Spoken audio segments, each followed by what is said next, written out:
congreso, en las jornadas, porque hay no solamente vamos a tener una memoria de investigación, sino que vamos a poder utilizar las grabaciones para clases, ¿no? También dar iniciación a la investigación o temas así. Así es que creo que el sentido de la grabación es importante. Muy bien, doctora, sus órdenes. Sí, bueno, pues tengo el gusto de darles la bienvenida a la mesa, Servir al Rey, Servirse del Reino, Arreglos Corporativos y Negocios Privados en la Nueva España, siglos XVI al XIX, que se realiza como parte de las quintas jornadas virtuales de Historia Económica de la Asociación Mexicana de Historia Económica. Bueno, las ponencias que se presentan acá son en mucho sentido resultado de las discusiones que hemos tenido desde 2017 en el seminario Corporaciones, Servicios al Rey y Corrupción en Hispanoamérica, siglos XVII a XIX, que hemos llevado a cabo desde, bueno, hasta la fecha, ¿no? En este seminario hemos trabajado líneas de investigación que tienen que ver fundamentalmente con los negocios de los mercaderes de los principales espacios de Hispanoamérica y el papel de la negociación para financiar al rey cuando enfrentaba crisis bélicas y otras urgencias mediante la obtención de suplementos extraordinarios. Como resultado de este seminario, pues tenemos ya la publicación del libro Negocios, Lágrimas y Maldiciones, la fiscalidad extraordinaria en la monarquía hispánica, 1620-1814, que publicó el Instituto Mora. Entonces, bueno, Antonio, si quieres decir algo, si no, empezamos.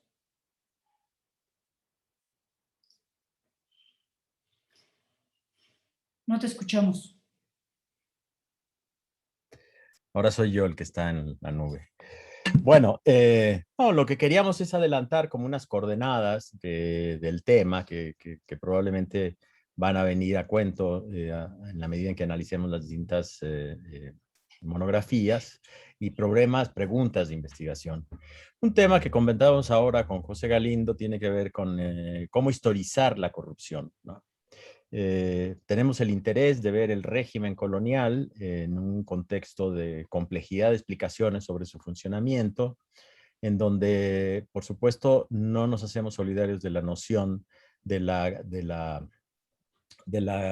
corrupción sistémica o de la corrupción orgánica, sino que entendemos que en su complejidad hay arreglos que constituyen un tejido relacional entre el interés público y el interés privado.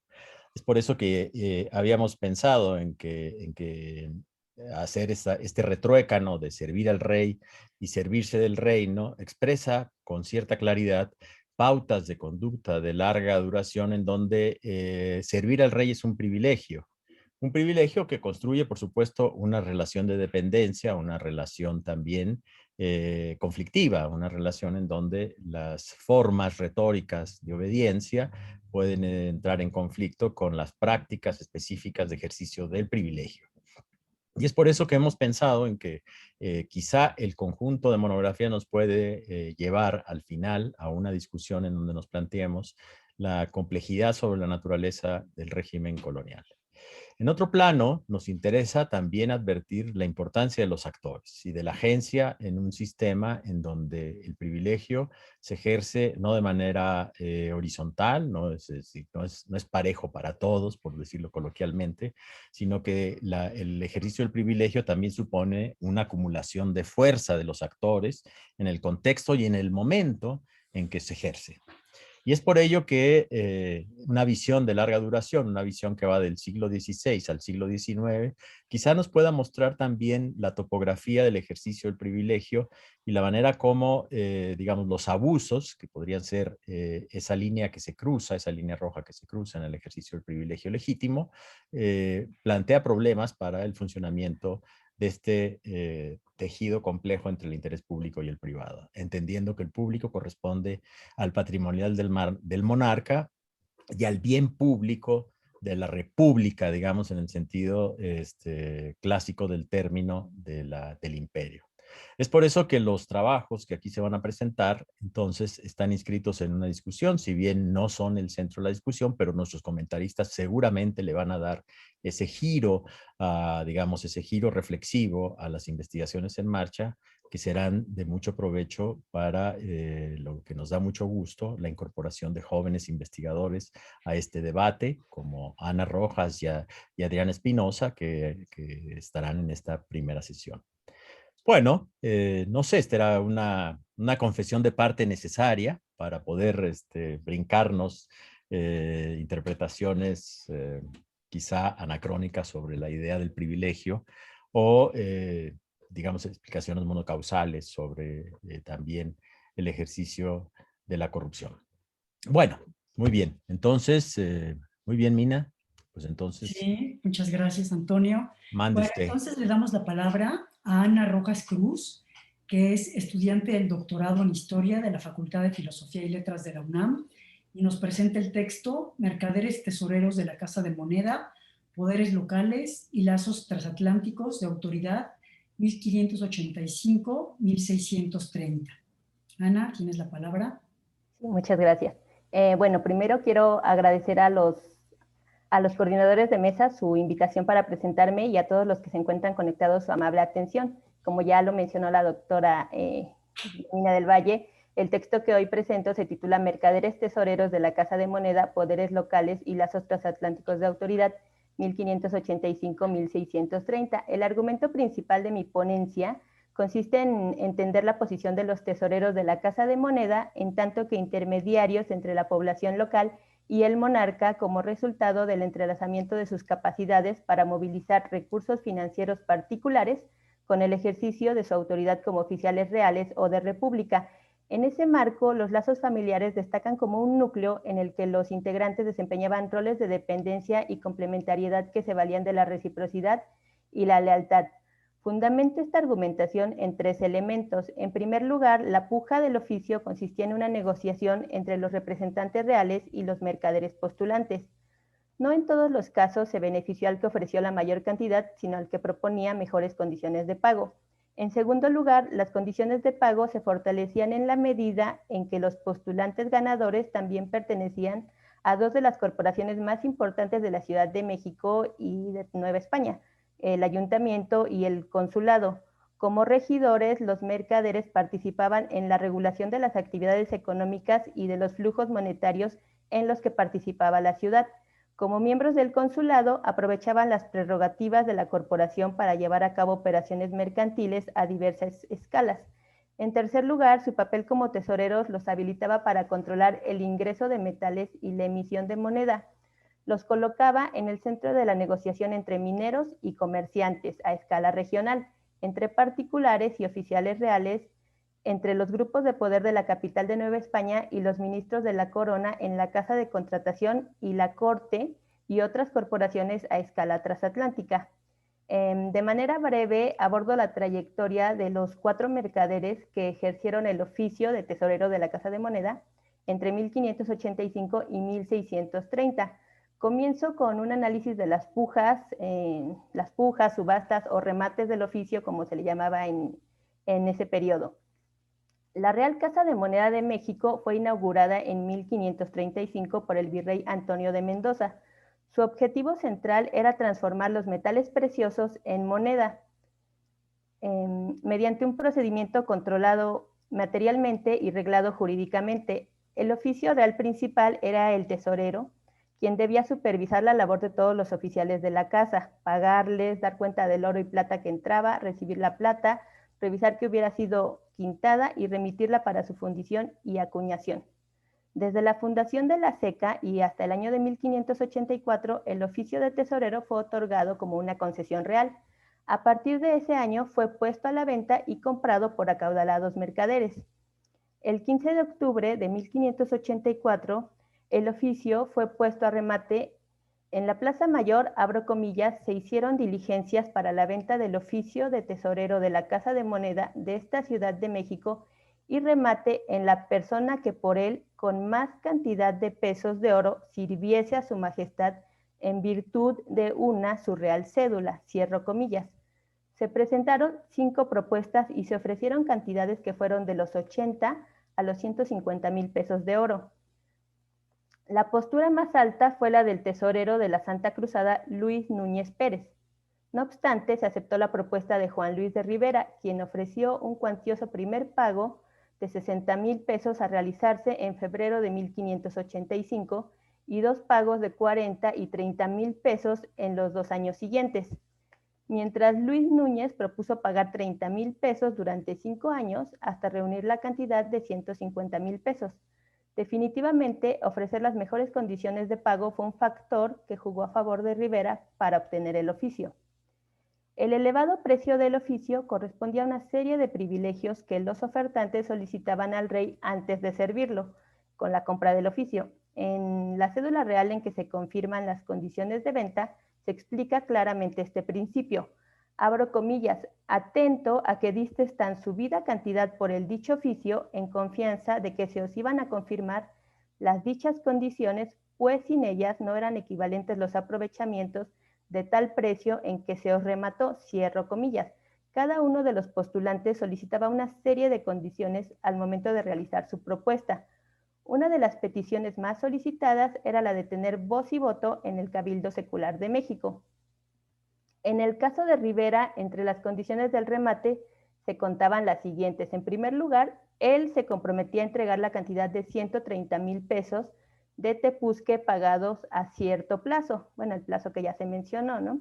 Por su parte, él podría ejercer el oficio de por vida o nombrar lugartenientes en su lugar, quienes gozarían de las mismas preeminencias que él. En segundo lugar, se le concedió la prerrogativa de contar con voz y voto como regidor en el Cabildo Secular de México, privilegio que mantuvieron sus sucesores.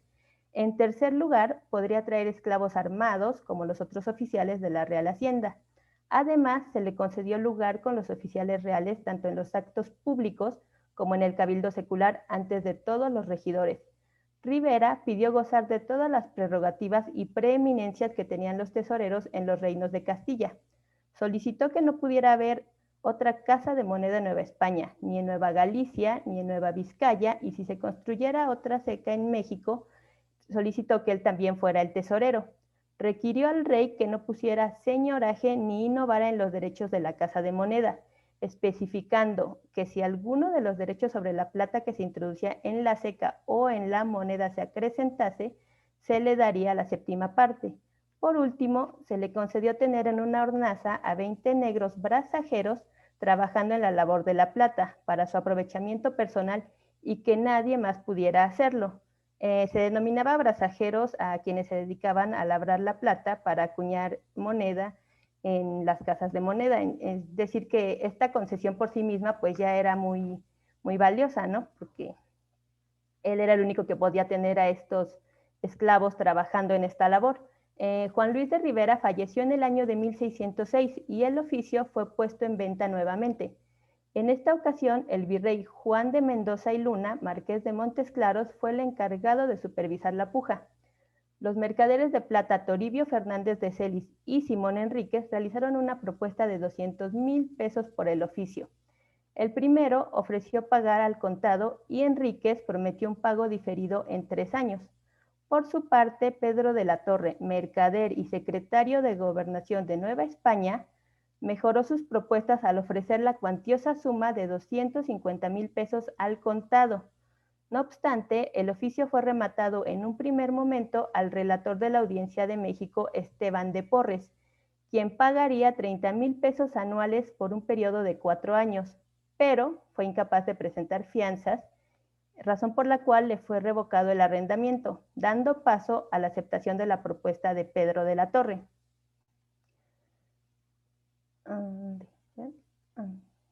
De la Torre actuó como intermediario del mercader Diego Matías de Vera, quien pagó por el oficio la elevada suma de 250,000 pesos en 1608. Además, añadió la cantidad de 16,500 pesos para que su hijo menor, Juan Lorenzo, heredara el oficio de su hijo mayor, Melchor, para quien compró el oficio. Las condiciones con que fue vendido el oficio fueron en mayor medida las mismas que tenía Juan Luis de Rivera.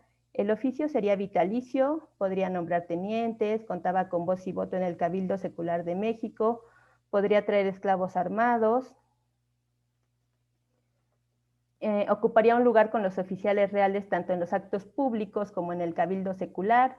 Se le concedió tener en una hornaza 20 negros brazajeros Se le otorgarían los bastimentos necesarios, así como los indios para la labor de la Casa de Moneda, y los capataces le entregarían fianzas. Bueno, esto fue un poquito, de una manera muy breve, el análisis sobre las dos pujas de las que yo me refiero, ¿no? Que fueron la de 1585 y la de 1608, que fueron ganadas una por Juan Luis de Rivera y la otra por Diego Matías de Vera, aunque él la compró para su hijo mayor Melchor de Vera. Ahora hablaré brevemente sobre su trayectoria como regidores y mercaderes. Una de las formas en que los mercaderes se vincularon al Ayuntamiento de México en el siglo XVII fue mediante la compra de algún oficio real, como una regiduría u otro que contara con voz y voto en la corporación. En el caso de los tesoreros de moneda, se interesaban por participar en la corporación porque el ayuntamiento tenía a su cargo la regulación comercial e intervenía en aspectos relacionados con la emisión y circulación de moneda. Por ejemplo, los regidores debían realizar visitas periódicas a la SECA para supervisar la labor de los oficiales, entre ellos el tesorero. Así también se comisionó en 1602 a la corporación para averiguar sobre la conveniencia de labrar moneda de oro en la Casa de Moneda de México, y ese mismo año los miembros del Cabildo denunciaban la salida de 12 millones de pesos rumbo a Filipinas con un retorno de apenas 600,000 en mercancías de mala calidad. Juan Luis de Rivera fue admitido como regidor en la sesión del 31 de diciembre de 1584. Las primeras comisiones que le fueron asignadas en 1585 se encontraban relacionadas con la administración de las alcabalas y la sisa del vino, gravámenes sobre las mercancías y vino que se vendía en la urbe. Rivera fue encargado de tomar las cuentas de la sisa y comisionado para exponer al arzobispo virrey Moya de Contreras los intereses de la corporación sobre el encabezamiento de las alcabalas. En 1595 fue diputado administrador del abasto de la carne y aprovechó su cercanía con los ganaderos de la urbe para comercializar lana. Se hizo cargo de otras tareas relativas a asuntos de comercio y abasto local. Durante su gestión no hubo quejas del Ayuntamiento de México sobre su interacción con la Casa de Moneda. Por su parte, los Vera también desempeñaron funciones relativas a la regulación comercial y la recaudación fiscal, como la de fiel ejecutor, diputado de carnicería y diputados de alcabalas. Los hermanos Rivera, aunque fueron parte del consulado, no ostentaron algún cargo, mientras que todos los miembros de la familia Vera, que se encuentran aquí expuestos, ¿no? Todos los miembros de la familia Vera fueron priores, cónsules y diputados. Diego Matías de Vera fue parte de la generación de mercaderes que fundó el Consulado de México en 1594. En 1602 representó a los mercaderes en la negociación sobre la recaudación de las alcabalas en las reuniones que se llevaban a cabo en el Ayuntamiento de México. El consulado otorgaba a sus integrantes una serie de privilegios como la representatividad y la justicia mercantil.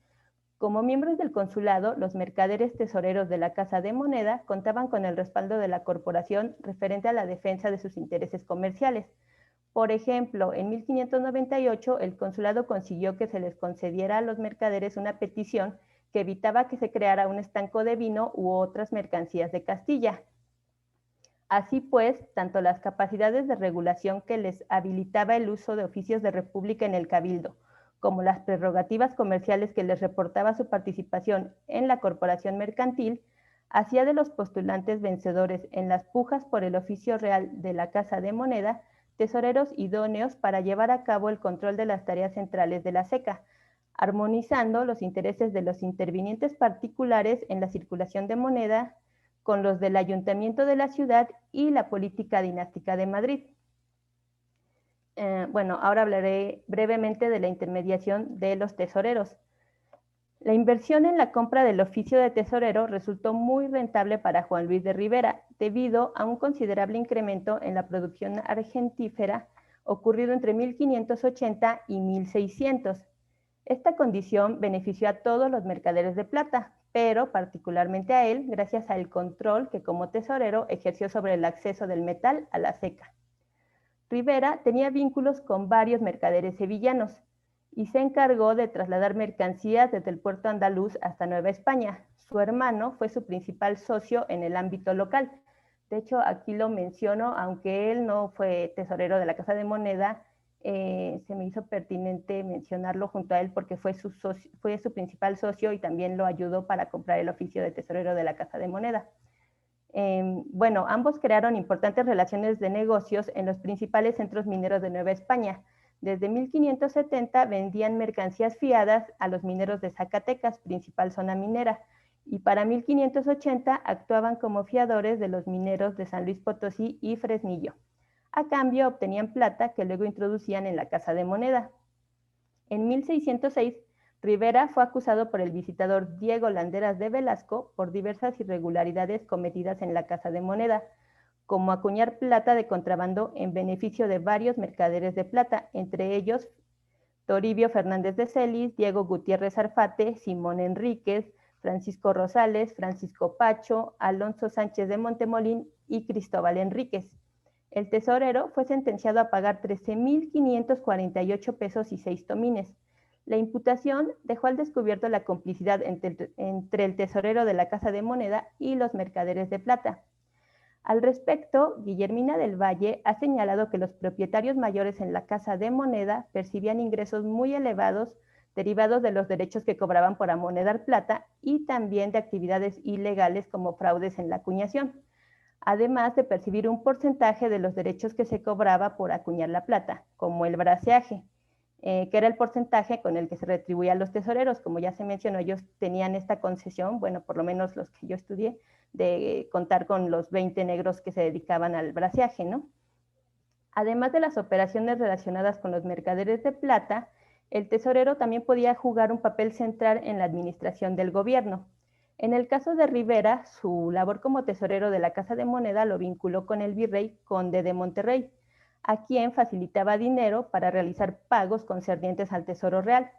Por ejemplo, en 1599 el virrey le ordenó proveer 6,000 pesos de oro para la paga de soldados y gente de guerra porque las cajas reales estaban vacías.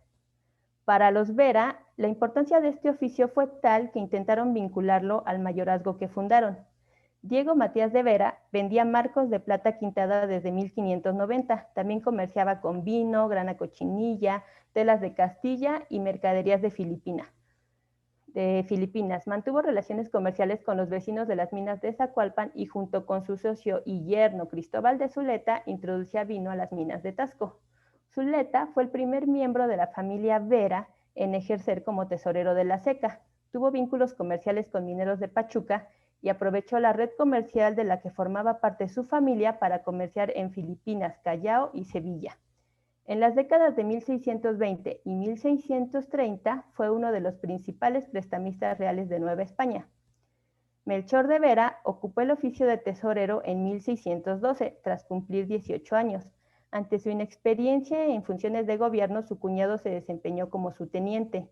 Melchor mantuvo un pleito en 1618 con el acaudalado mercader y tallador de la Casa de Moneda, Melchor de Cuéllar, por el aumento en el cobro de la labranza de la moneda. Vera y otros 7 mercaderes de plata reclamaban que Cuéllar aumentara el cobro de 1 a 2 reales por cada peso acuñado.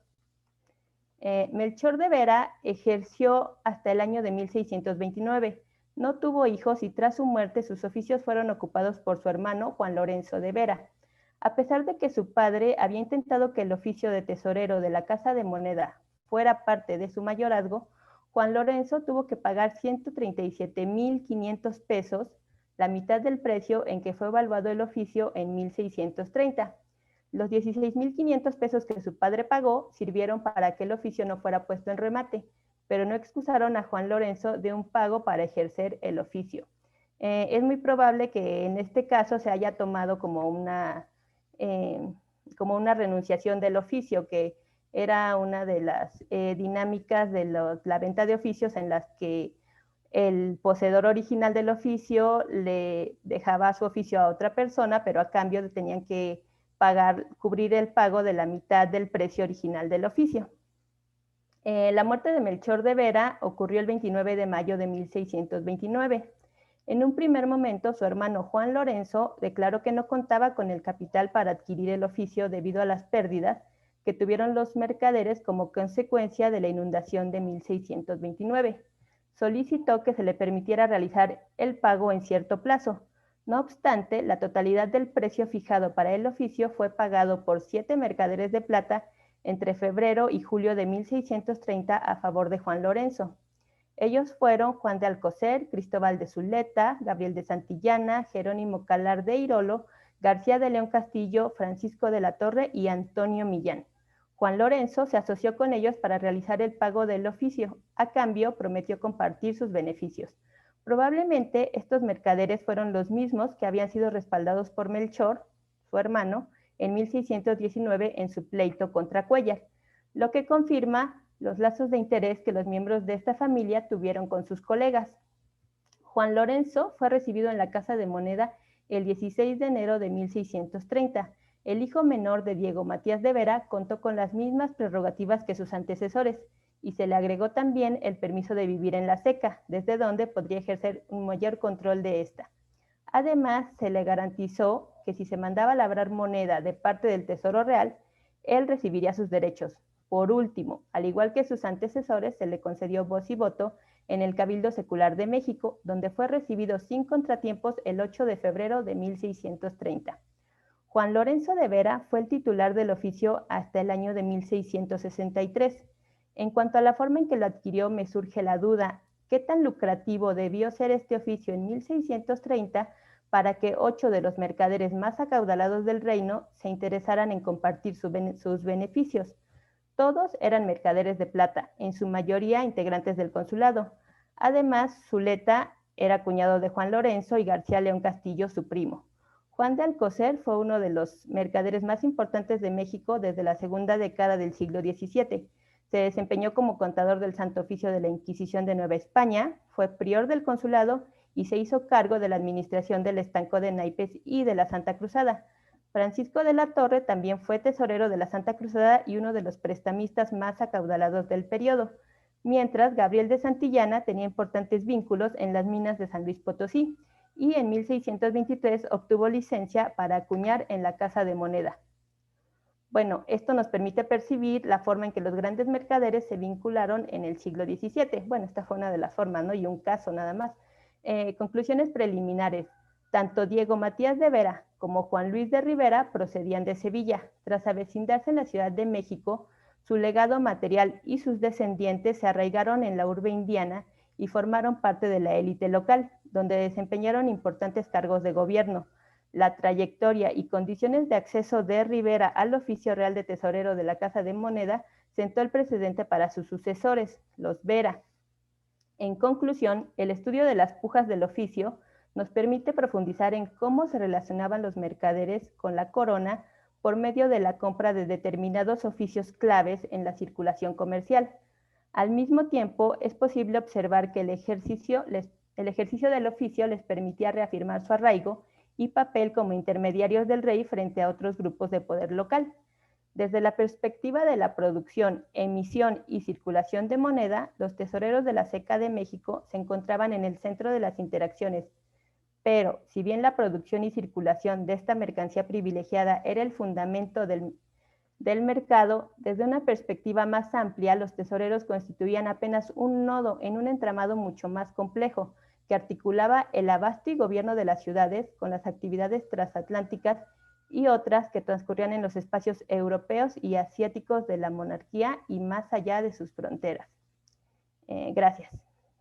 Bueno, ya antes de terminar, nada más quería mostrar un pequeño mapa que hice con los centros mineros donde los tesoreros de la Casa de Moneda tenían relaciones comerciales. Los Rivera tenían relaciones en Fresnillo, Zacatecas y San Luis Potosí, y los Vera en Pachuca, Zacualpan, Tasco y San Luis Potosí. Ahora sí, gracias. Muy bien. Muchas gracias, querida Ana. Bueno, según me dice Mina, vamos a pasar inmediatamente a la segunda ponencia. ¿No es así, Mina? Nada más con el dedito, dime. ¿Sí? Ok. Magnífico. Bueno, la segunda ponencia es de nuestra colega Adriana Espinosa, del Colegio de Michoacán, de Portugal a Nueva España, los vínculos familiares y comerciales de los Báez Soburro en la primera mitad del siglo XVII. Adelante, querida Adriana, porque vamos bien con el tiempo, pero Vamos a tratar de dejar el mayor tiempo posible para los comentarios al final de las 3 presentaciones. Adelante. Muy buenas tardes a todos. Me sumo a los agradecimientos hacia los coordinadores por permitirme estar dentro de esta magnífica mesa y por supuesto también a los organizadores y a la gente que en este momento pues nos acompaña en la transmisión. Como ya se comentó, en esta mesa yo voy a abordar el papel o la génesis de una familia que son los Báez o Burro, y bueno, si nosotros decimos Báez o Burro, quizás no nos va a sonar mucho.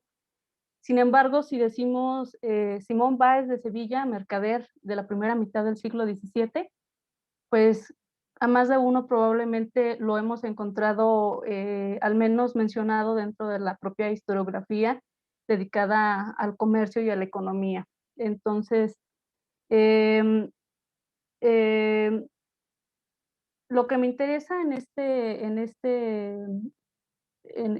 mi participación, pues es sobre todo mencionar aquel Simón Báez de Sevilla, un comerciante, pero desde su pasado, es decir, aquel individuo que muchas veces es mencionado como el hombre más rico de la época en Nueva España, en la Ciudad de México, pero sin embargo no sabemos precisamente quién fue él, dónde creció, quién fue su familia y cuáles fueron sus conocimientos previos a su llegada a la Nueva España.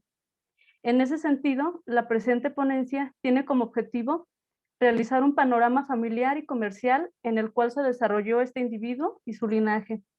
En ese sentido, procuramos reconstruir el devenir de Simón y su parentela en los reinos de Portugal, particularmente en la villa de Castelo Branco, y desde ese espacio el traslado a otra circunstancia esencial, que es el origen converso judaizante de los Báez o Burro, ya que fueron perseguidos y castigados por la Inquisición portuguesa y novohispana. Esto no solo da otras dimensiones a su acontecer, sino también a su actividad mercantil, pues ofrece al historiador nuevas posibilidades de exploración. Inicio con una interrogante. ¿Desde cuándo hay noticia de la familia Báez o Burro? Evo Oshmani señala que hacia finales del siglo XV fueron perseguidos y castigados por la Inquisición lusitana. Los procesos inquisitoriales de los cuales fueron sometidos el propio Simón y su parentela permiten recrear una esfera judeoconversa en los reinos de Portugal, de la cual formaron parte. Las confesiones del acusado frente al juez dan cuenta de la imaginación ancestral y la propia realidad. Por ello, dichas noticias tornan entre el testimonio y el relato. Gaspar González Oburro y Leonor Báez fueron los padres del mercader portugués, quien en la primera mitad del siglo XVII se enriqueció en la Ciudad de México.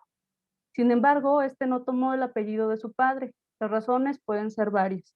Probablemente porque el nombre Soburro ha merecido dentro de la Inquisición diferentes historias, incluso refranes para referirse a un linaje de judíos.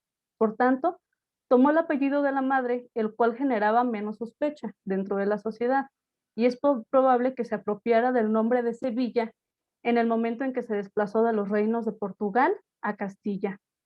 Fue una práctica muy común entre los conversos utilizar el nombre del lugar en donde nacieron, se criaron o tuvieron alguna vecindad.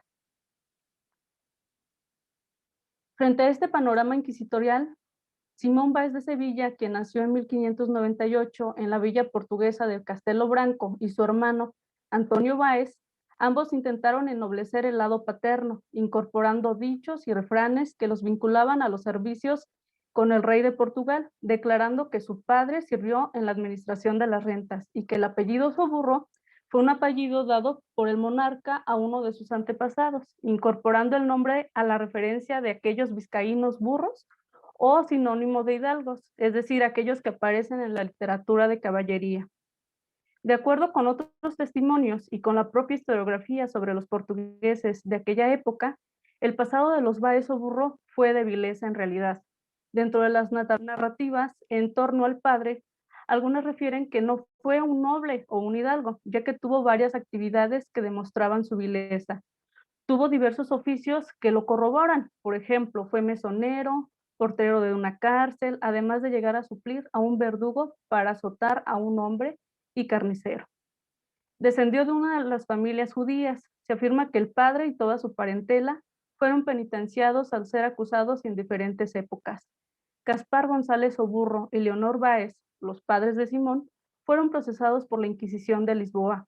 Aunque ninguno de los procesos consultados ha referido en qué años, han coincidido en que el padre estuvo 6 años en las cárceles secretas del Santo Oficio, probablemente sujeto a tormento, ya que salió manco de una pierna, y la madre estuvo presa 3 años. Fueron penitenciados, reconciliados, confiscados sus bienes, exambenitados e inhabilitados para desempeñar cualquier trabajo digno dentro de la sociedad hispánica. El pasado trágico pudo llegar a los portugueses de origen converso a intentar borrar aquel pasado con futuras acusaciones hacia su linaje y realizar acciones de migración constante para evitar ser acusados por la Inquisición. Negar su lugar de origen fue una constante, ya que frente a la sociedad fueron vistos como cristianos viejos con ancestros próximos en el reino de Castilla. Resulta evidente que el apellido Soburro no fue utilizado por sus descendientes. En todo caso, decidieron ser reconocidos por el apellido de la madre, Leonor Báez. Respecto a la génesis o cómo es que tuvieron estos inicios comerciales, tanto los Báez Soburro y particularmente Simón, en realidad no encontramos el inicio de las prácticas mercantiles de esta familia por la línea paterna, como ya queda evidenciado. El abuelo y los tíos paternos se dedicaron a la labranza como oficio, y el padre tuvo oficios viles, como ya se ha comentado, carnicero y verdugo. En cambio, Antonio Báez, el abuelo materno, nos otorga el primer indicio de las actividades económicas al ser un mercader que nació y creció en la villa de Castelo Branco, y probablemente insertó a sus hijos en dicho negocio. Los tíos maternos de Simón estuvieron dentro del comercio portugués en los reinos esclavos de Guinea y llegaron a las Indias Occidentales, específicamente al Caribe. De este linaje destaca un tío materno, homónimo de Simón Báez, un mercader como el resto, pero estuvo sentado en la ciudad de Lisboa junto a su esposa e hijos, teniendo como ruta comercial la carrera de India. Posiblemente este individuo fue el que encaminó a la parentela hacia la actividad mercantil. El primero que se vinculó con el tío materno fue Antonio Báez, hermano mayor de nuestro Simón. Este nació en Castelo Branco, Portugal, en el año de 1583 y estuvo bajo el cuidado de sus padres hasta la edad de 9 años. En 1592, el padre lo llevó a la ciudad de Lisboa y lo dejó al cuidado de su tío. A su lado, Antonio aprendió las actividades propias del comercio y logró establecer contacto con un Bartolomé de Fonseca, personaje prominente al tener varios oficios dentro de la Inquisición de Lisboa.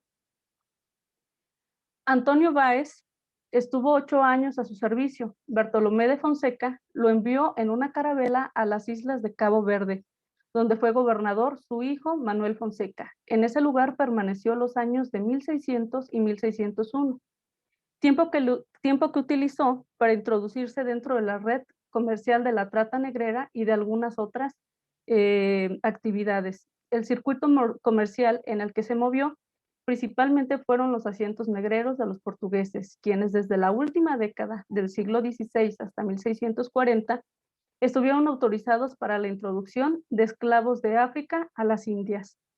De los asientos negreros en África debemos señalar el Reino del Congo, ya que fue el lugar en el que le permitió extender por primera vez sus actividades comerciales hacia América. Antonio Báez señala que llevó una cuadrilla de esclavos desde esa factoría hacia la isla Margarita y retornó a Lisboa.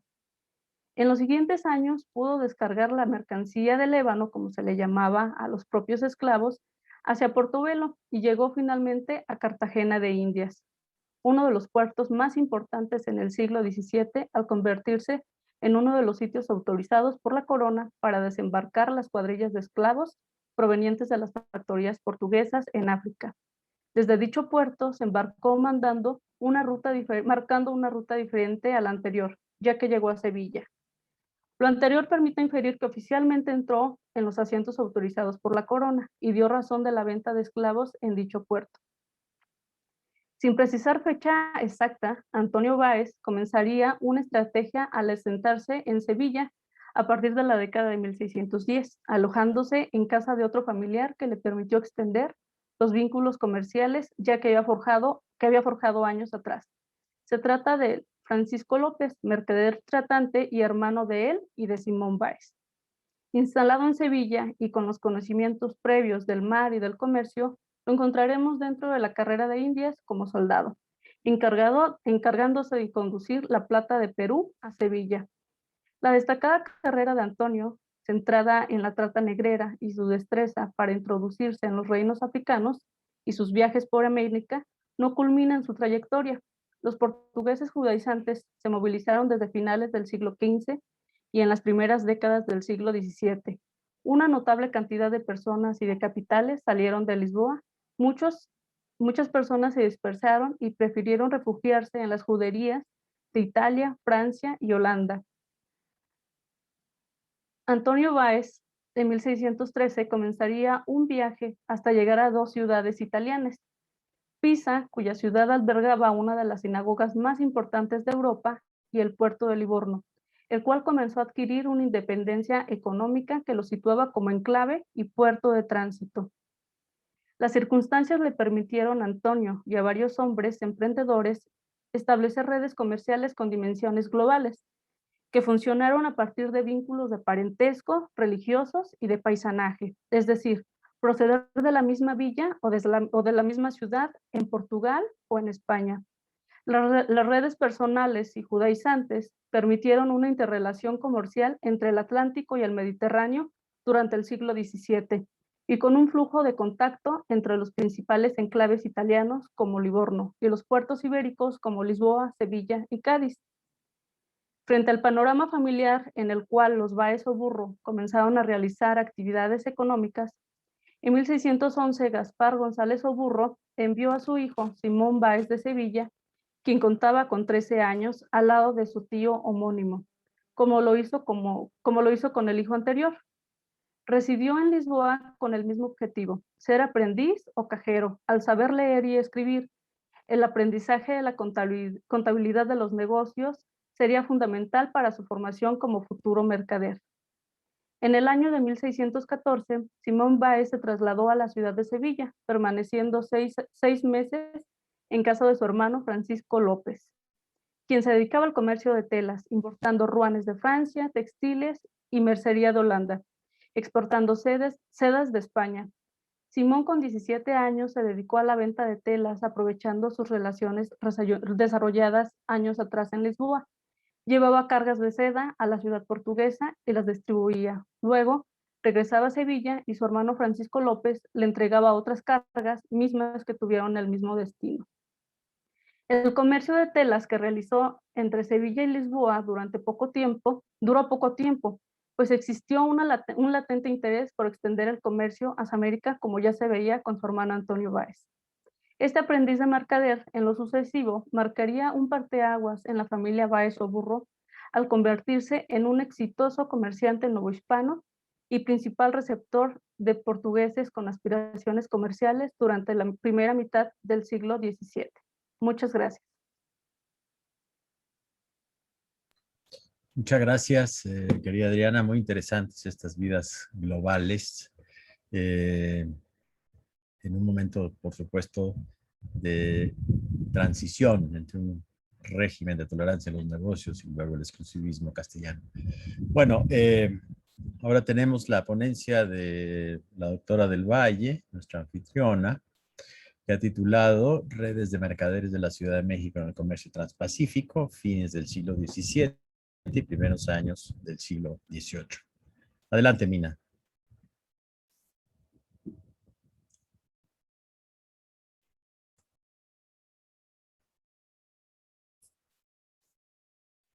No te escuchamos, ¿eh? No te escuchamos. Ya vimos los monitos, pero no te escuchamos. Sí. Ahí está. Bueno. Muchas gracias. Adelante. Bueno, pues como pueden ver, Mi ponencia se titula Redes de mercaderes de la Ciudad de México en el comercio ilícito con Filipinas a fines del siglo XVII. La monarquía católica, guiada por el mercantilismo, impuso en el Imperio Hispánico una política comercial restrictiva. En las últimas décadas del siglo XVI y las primeras del XVII, introdujo férreas limitaciones al tráfico con Filipinas, con el doble propósito de impedir el flujo de plata americana al oriente y proteger el consulado de Sevilla. La nao de China debía de viajar una vez al año entre los puertos de Manila y Acapulco. Aquí tienen los puertos, miren. Aquí está el de... A ver, para que lo vean más grande. Aquí está el puerto de Acapulco, aquí está el fuerte de San Diego, que se construyó para asegurar la carga y la descarga de las mercancías ante la posibilidad de invasores de filibusteros. Y aquí está el puerto de Manila con su muralla.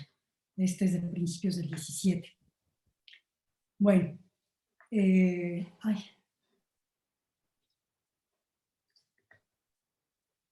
Bueno, como les decía, se hizo lo mismo con el monopolio de la carrera de Indias, que se estableció un puerto único, que era Manila y Acapulco, a cada lado del Pacífico. Se limitó el número de navíos, así como su tonelaje, y el volumen de mercancías y la cantidad de plata que se podía negociar. Además, se prohibió que los bienes asiáticos se comercializaran fuera de Nueva España. Solo podían remitirse a Sevilla, pero se prohibió de manera terminante comercializarlos en Perú, Tierra Firme, Guatemala y el resto de las Indias. Siendo Filipinas la única base naval y comercial del Oriente para favorecer su poblamiento y su economía, se estableció que los residentes en Manila encabezaran dicho comercio, por lo que no podían operar como encomenderos de los mercaderes de México, que desde un principio controlaron dicho comercio. Sin embargo, como veremos a continuación, esta normatividad que rigió durante el siglo XVII fue sistemáticamente desobedecida. Los virreyes de Nueva España plantearon desde el principio la imposibilidad de hacer cumplir la reglamentación de la carrera filipina y sugirieron incrementar los gravámenes sobre dicho tráfico en lugar de limitarlo. Esto obedecía a los poderosos intereses que estaban involucrados en dicho tráfico.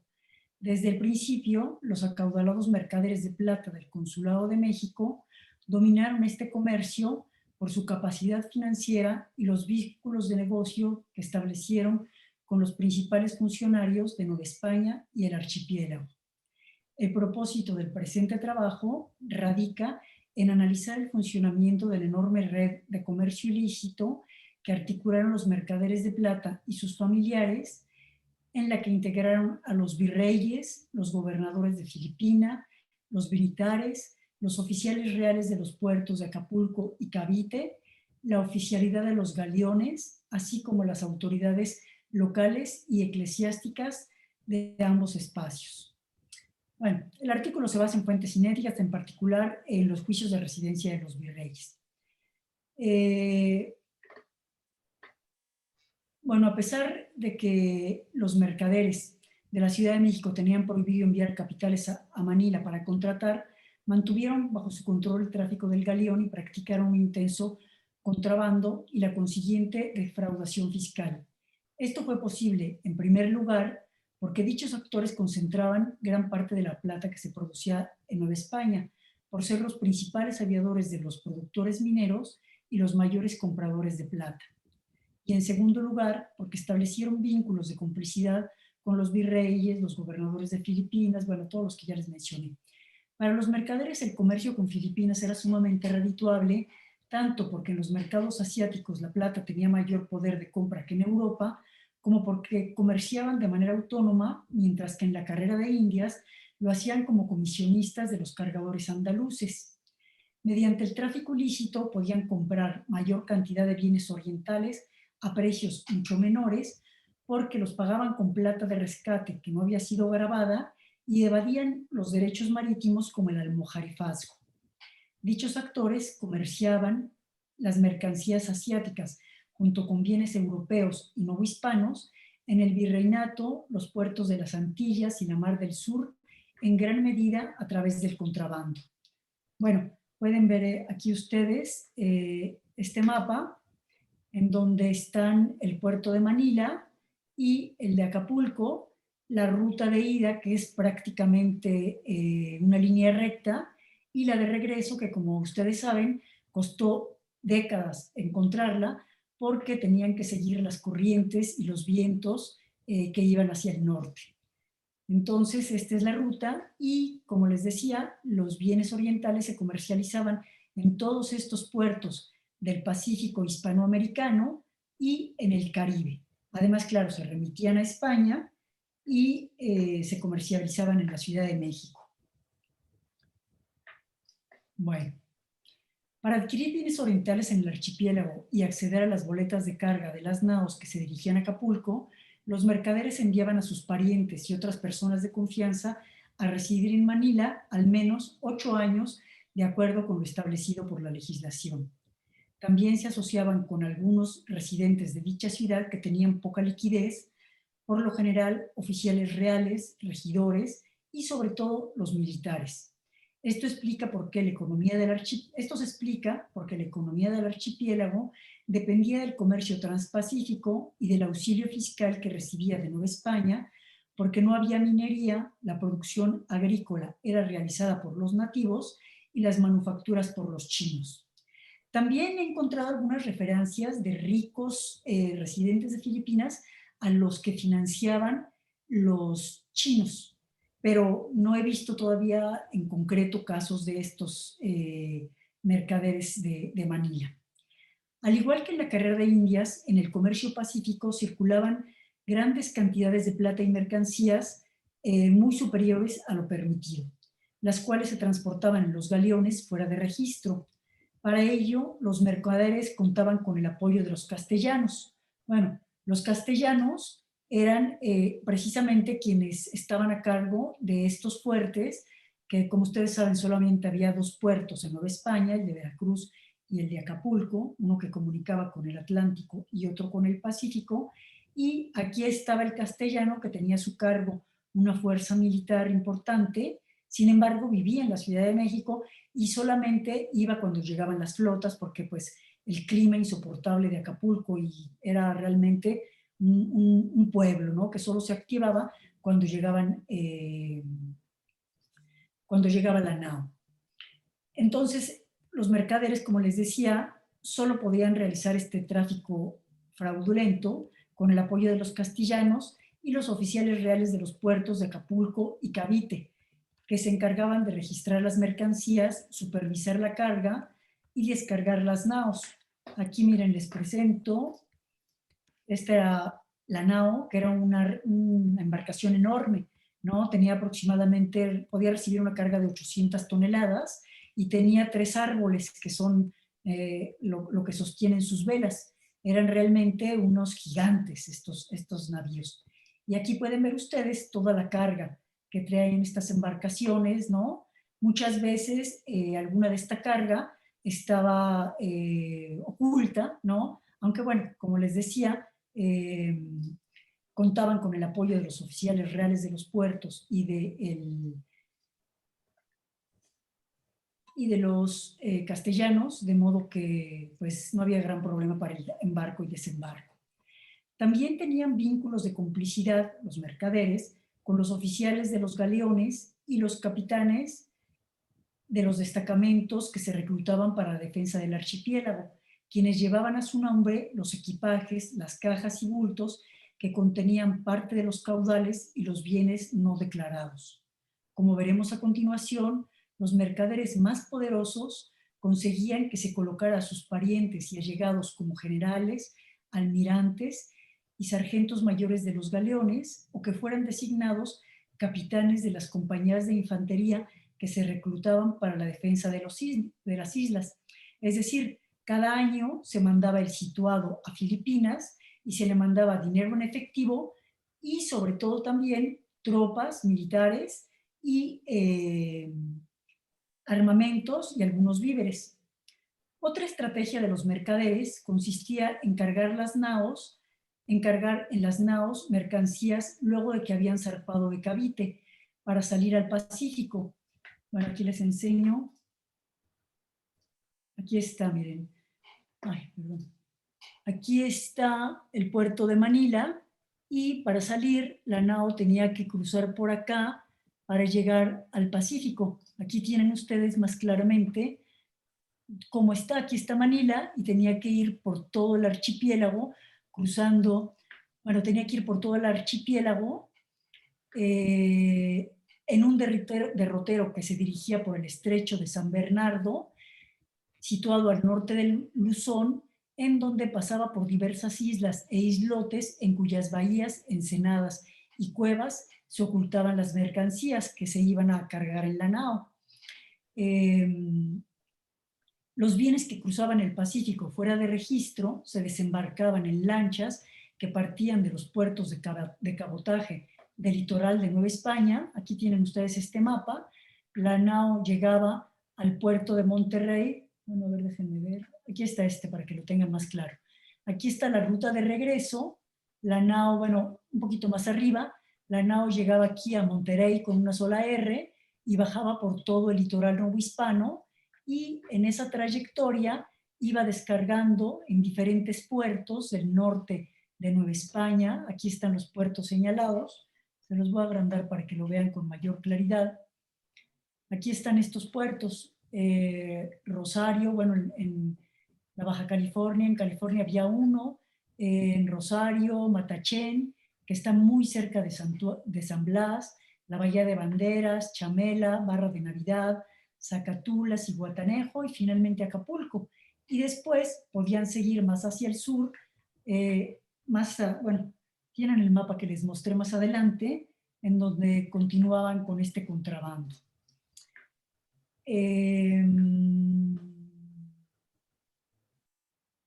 La realización de estas prácticas ilícitas era posible en gran medida porque el virrey, los miembros de la audiencia y otros funcionarios estaban involucrados en el contrabando. El comercio con Filipinas era sumamente rentable, pero acarreaba grandes riesgos. La travesía era extremadamente peligrosa, ¿no? Aquí tienen ustedes el pobre barquito, que sí era una nave enorme, ¿no? Pero pues frente al mar no era nada, ¿no? Era la cáscara de nuez. Bueno, la travesía era extremadamente peligrosa, en particular en el derrotero de Cavite a Acapulco, porque el viaje era muy prolongado. Aquí, bueno, aquí pueden ver ustedes, ¿no? El viaje se realizaba entre julio y diciembre, y el de regreso entre marzo y julio, o sea, prácticamente se duplicaba el tiempo por las corrientes y los vientos.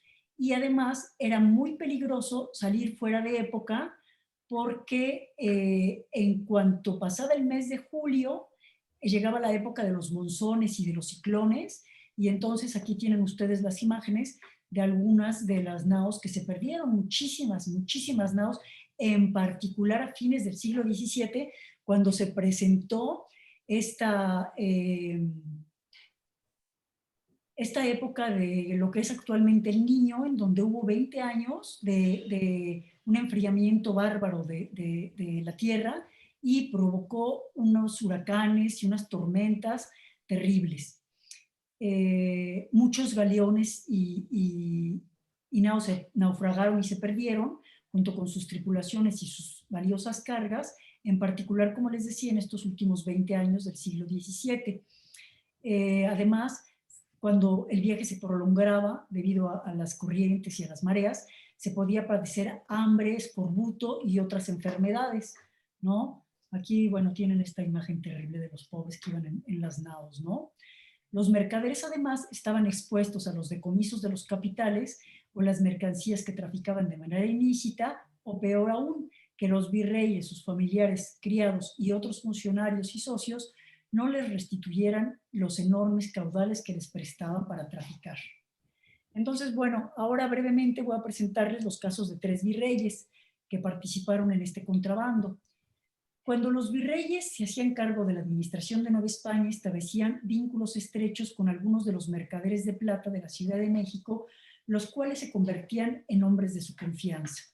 Aquí pueden ustedes ver este cuadro, se los amplío, en donde están los virreyes que vi de los periodos en que gobernaron, y los mercaderes de la Ciudad de México, que fueron quienes los apoyaron para realizar este comercio, ¿no? Es pues una muestra de los que tengo información, pero por supuesto había muchos más.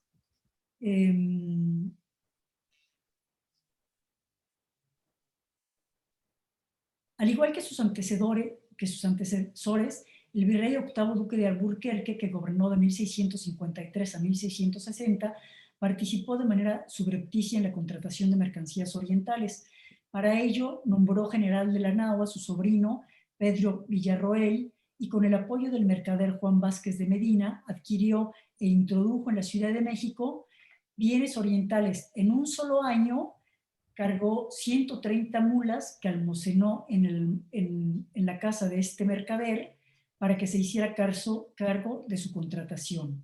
Vázquez de Medina, quien fue procurador de la ciudad de Manila, era originario de la villa de Cuéllar, en Segovia, la cual formaba parte del marquesado de Cuéllar, que detentaba el mismo duque de Alburquerque, por lo que dicho mercader y su linaje eran sus vasallos.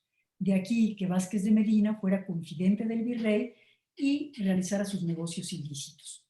Los familiares y criados del duque realizaron negocios con Filipinas asociados con el mercader Antonio de Urrutia y Vergara, originario de Vergara en Guipúzcoa, quien había sido designado maestre de campo de una compañía de infantería de la Ciudad de México por sus servicios a la corona y el pago de 12,000 pesos. Este empleo le permitía nombrar a los oficiales de los galeones, a los capitanes de las compañías que se enviaban a Filipinas para su defensa, casi cada año, circunstancia que favorecía sus negocios. Urrutia de Vergara se asoció en 1655 con Pedro Fernández Villarroel, otro sobrino de Alburquerque, al que nombró general del galeón de Manila y le prestó cuando menos 6,000 pesos. Al año siguiente, Urrutia de Vergara formó otra sociedad con su yerno y con Cristóbal de Santillán, yerno de el alcalde de crimen de la Audiencia. En total invirtieron 15,000 pesos, cada uno aportó 5,000. El oidor de la Audiencia de Guatemala también le otorgó 20,000 pesos para participar en este comercio. Sin embargo, la nao, que en 1655 zarpó de Acapulco, antes de llegar a la bahía de Morongón, zozobró y se perdieron gran parte de los caudales y la tripulación. De Manila se despachó un auditor para supervisar la operación de salvamento y luego del rescate se encontró que el navío llevaba capitales por cerca de 1,200,000 pesos, de los cuales 239,000 correspondían al situado, poco más de 420,000 al comercio legal y 524,000 se habían cargado de manera ilícita. Es decir, poco más del doble de la plata para contratar se había enviado fuera del registro. El sigilo con que el duque de Alburquerque manejó el rescate de los fondos que transportaba la nao y su destino dio lugar a que Urrutia de Vergara se enfrentara con su sobrino y acusara al virrey de que lo había tratado de engañar para no reconocer sus derechos. El duque recusó todos los procedimientos que Urrutia de Vergara presentó en su contra ante la Audiencia de México. No obstante, el poderoso comerciante, a quien el duque reconoció como el comerciante más grande de las Indias, que estaba entonces en la cúspide de su carrera mercantil, era maestre de campo, caballero de la Orden de Santiago, familiar de la Inquisición y estaba emparentado con miembros de la nobleza, por lo que acusó a Alburquerque ante el juez que practicó su juicio de residencia y presentó el asunto ante el Consejo de Indias. Bueno, eso llevó a que se multara al virrey. Por otra parte tenemos el caso del virrey Conde de Baños, que fue calificado como un mercader más del reino. El Conde de Baños tomó posesión del cargo en 1660 con instrucciones de dar prioridad al socorro de Filipinas, que se encontraba en un estado miserable, y reactivar el comercio pacífico porque hacía más de 2 años que no llegaba una nao a Nueva España. Baños pudo restablecer el contacto con el archipiélago hasta 1662, luego de conseguir en el puerto de Realejo en Guatemala, una pequeña embarcación de 230 toneladas. Como les había dicho, la nao podía cargar 800 toneladas. Y designó como general del Pataché a Luis de la Roche, su criado, y almirante a otro de sus favoritos. Entonces el marqués mandó a Manila más de 70,000 pesos para emplearlos en géneros asiáticos. El virrey, además de contratar de manera ilícita, contravenía la legislación que prohibía a los oficiales de la nao cargar en su cabeza ni la de otros, so pena de privación del oficio, para el comercio con Manila. El conde recibió dichos caudales en préstamo del mercader Domingo de Cantabrana, uno de los principales de mercaderes de México, que los remitió a su encomendero en Acapulco para embarcarlos. Cantabrana era originario de Santo Domingo de la Calzada, en La Rioja, y se destacó por acuñar plata del erario virreinal y por su influencia en el cuerpo mercantil. El prominente mercader se transformó en el allegado y confidente de Baños, a quien recibía con su familia en su huerta de San Cosme, en las afueras de Ciudad de México. Cantabrana favorecía los negocios que realizaba el conde, su mujer y su primogénito, al otorgarles financiamiento y operar como su testaferro. Cuando el hijo del virrey fue nombrado alcalde mayor de Villa Alta, lo habilitó con 117,000 pesos, que era una suma exorbitante. Una hacienda, por ejemplo, azucarera, valía 160, 80,000 y a lo mucho 140,000 pesos. Entonces habilitó con 117,000 pesos al hijo del virrey para realizar tratos y granjerías en la alcaldía mayor de Villa Alta. En reciprocidad, el mercader obtuvo jugosas comisiones al operar como mediador del virrey en la venta y renovación de diversos corregimientos y alcaldías mayores. Cantabrana incluso emparentó con el conde de Baños a través de una hermana suya. En marzo de 1663, el conde de Baños envió un nuevo galeón en el que remitió 150,000 pesos para comprar mercancías orientales y nombró capitán de esta nao a un aliado suyo que había venido con él de España. Y él también mandó parte de los caudales con el gobernador de Filipinas, que iba a tomar posesión del archipiélago, el maestre de campo Diego de Salcedo. Este también estaba involucrado en el contrabando y recibió dinero de otros favoritos del virrey y funcionarios del virreinato. Y este personaje también compró su cargo por 40,000 pesos. Al igual que los virreyes, participaban en el contrabando. Bueno, aquí tienen ustedes este otro cuadro en donde aparecen los gobernadores de Filipinas. Los gobernadores de Filipinas, los años en los que gobernaron, y en el caso de los 3 que están al final, la cantidad que pagaron por su cargo. Y claro, pues era bastante redituable pagar estas cantidades, porque posteriormente podían hacer estas negociaciones. Bueno, a fines de marzo del 64 también partió otra nao en donde el virrey mandó 230,000 pesos para adquirir géneros asiáticos. ¿Y por qué? Pues porque mandó a sus favoritos en la nao. El virrey Baños acumuló una gran fortuna durante su administración, principalmente por el tráfico con Filipinas. Por esta razón, el obispo de Puebla lo denominó un mercader más del virreinato. Según los testigos del juicio de residencia del conde, invirtió más de 450,000 pesos en la compra de bienes orientales, lo cual le remitió unas ganancias extraordinarias. Sin embargo, en este caso, las actividades ilícitas y los abusos del virrey dieron lugar a que se generaran innumerables denuncias, por lo que fue destituido en 1664 en medio de grandes escándalos.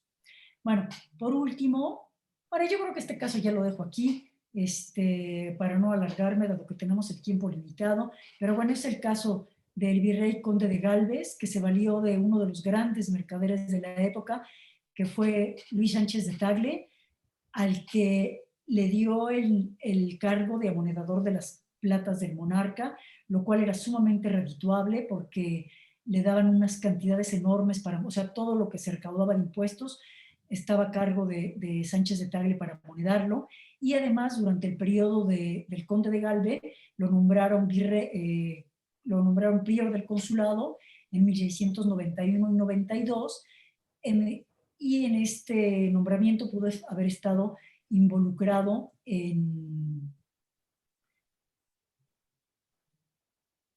el virrey.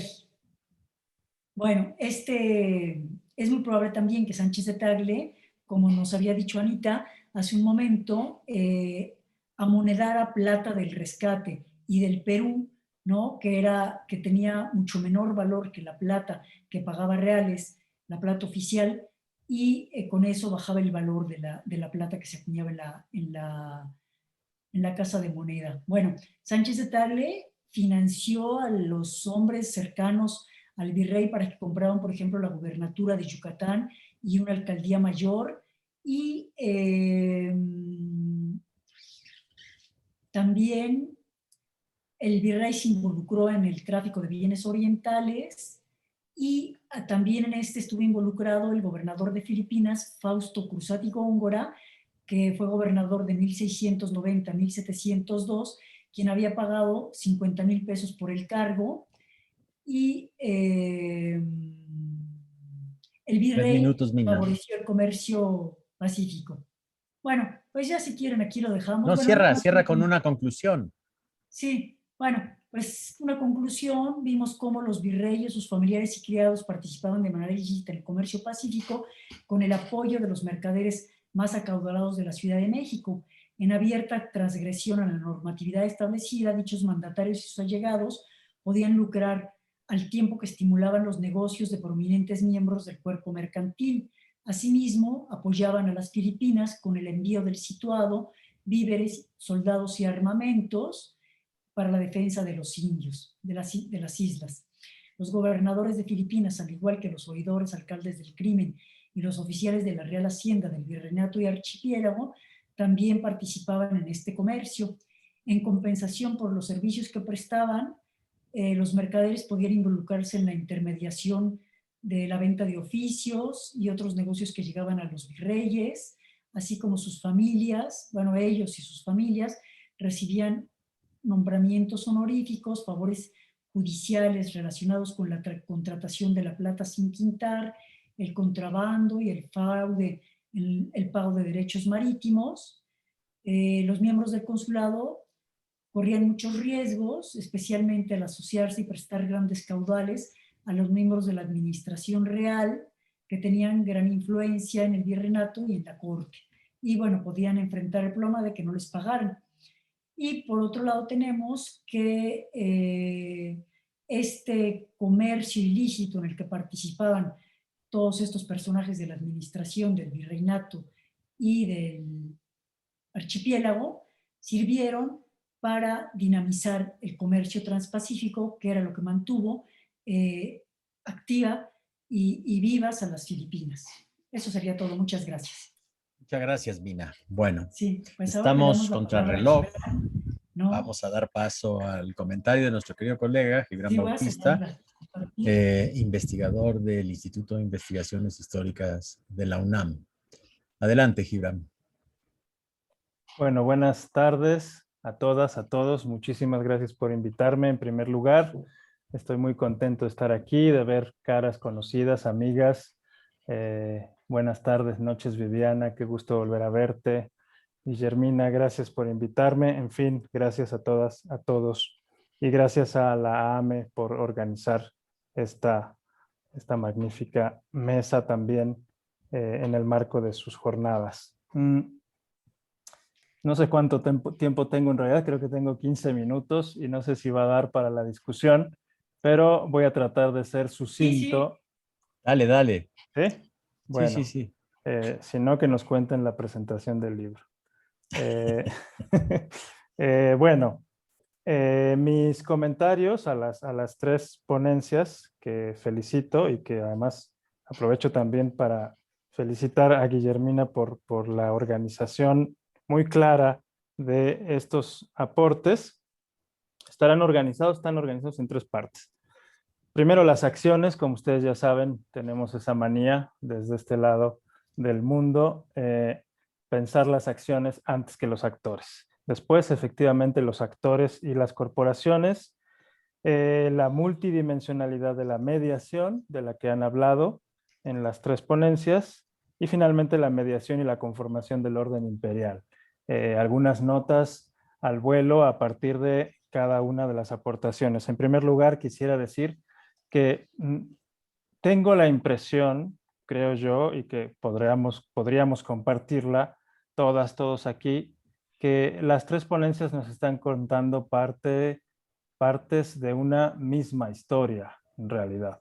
Una historia que no solo es la misma en el sentido de que estamos hablando en términos generales del comercio en el marco de la monarquía hispánica, sino de una misma historia del papel de Nueva España en ese lugar y de un periodo específico del desarrollo del comercio y del papel de los oficiales reales en Nueva España y sus vínculos tanto con la península ibérica en general y el mundo europeo, como con, desde luego, el mundo asiático. Son partes de una misma historia porque los personajes que nos cuentan las 3 ponencias finalmente están interconectados y vamos a ver más o menos por qué. Primero, antes que contarles eso, quisiera poner en evidencia las acciones. Ana nos ha hablado de pujas, Adriana nos ha hablado de los asientos de esclavos, la participación de Simón Báez. Después quisiera dilucidar si es posible, o si después nos ponemos en contacto, Adriana, si es posible tener más datos de Simón, Simón Báez, porque efectivamente, como Ushmani lo caracterizó, pues una gran parte de la historiografía sobre judeoconversos en Nueva España lo llama de un modo, y luego hay datos sobre un Simón de Haro, que parece que es el mismo Simón Báez, y que es, creo, importante tener en cuenta, porque va a estar muy asociado a lo que Guillermina nos contó, en la medida en que va a ser el agente de negocios de vinos del condado de Olivares en Nueva España, y después se va a convertir en el gran mercader que conocemos.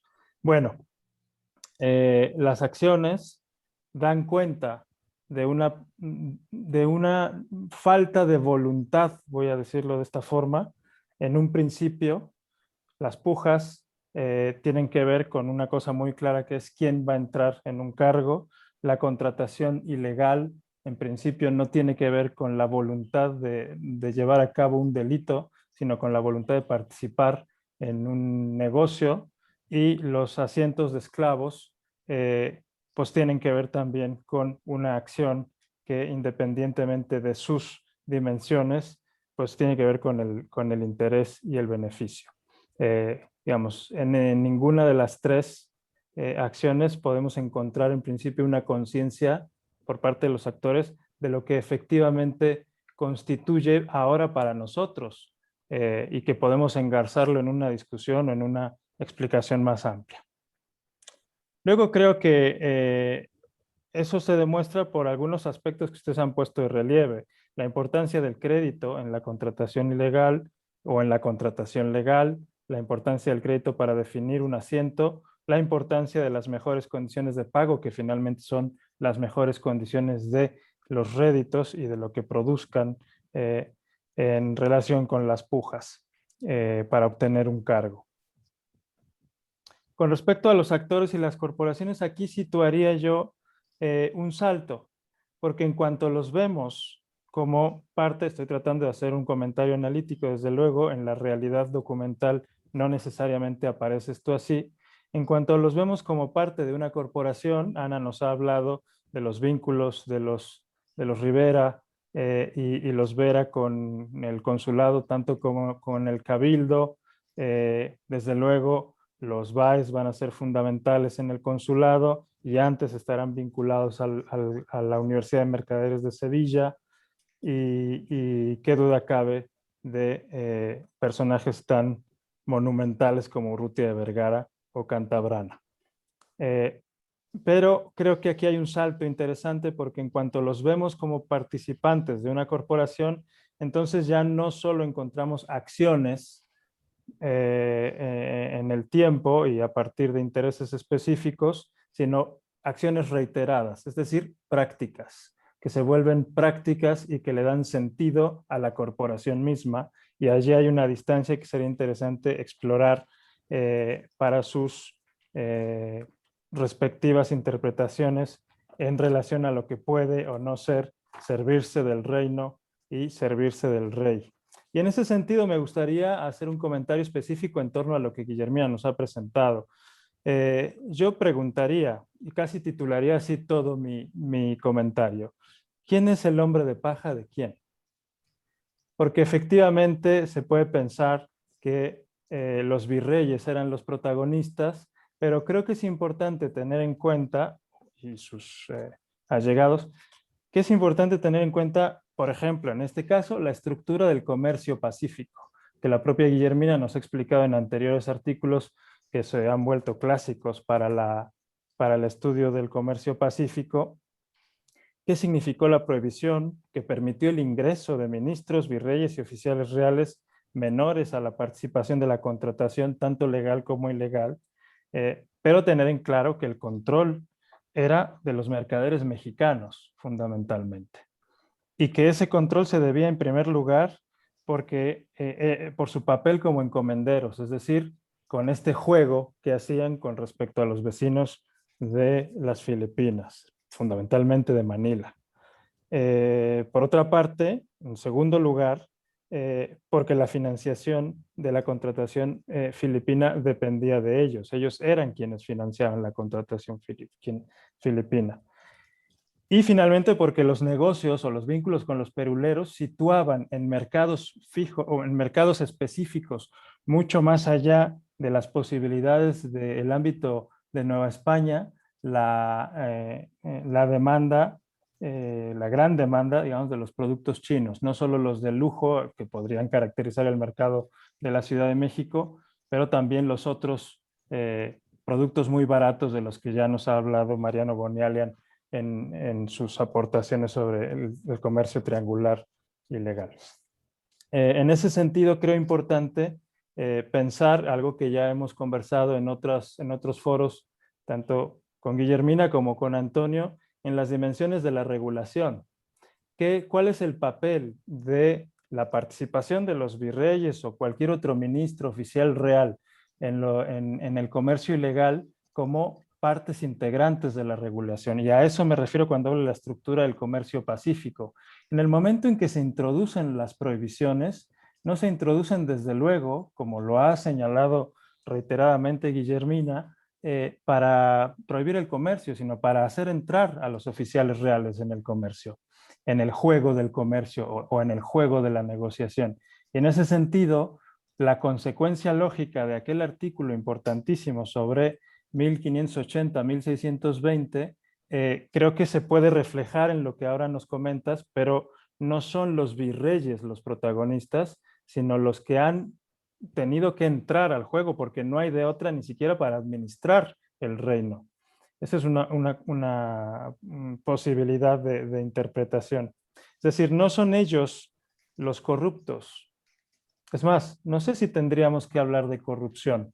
Serralbo era el testaferro del conde duque de Olivares en un proceso de negociación que se lleva a cabo de la forma en la que se lleva a cabo porque Olivares, frente a las Cortes y frente al Consejo de Hacienda en 1632, pierde la batalla por la definición de crear unas compañías españolas de comercio, basadas, el modelo de Olivares es las compañías holandesas. Y eso es interesante porque lo que nos cuenta Guillermina va de la mano de las transformaciones en la corte y un poco lo que podríamos ver es cómo repercute en la corte la estructura del comercio transpacífico, que hace que Olivares, digamos, se quede en un punto muerto, se convierta en un comerciante más y que luego ese modelo se transfiera a otra escala cuando ya no hay un gran canciller de las Indias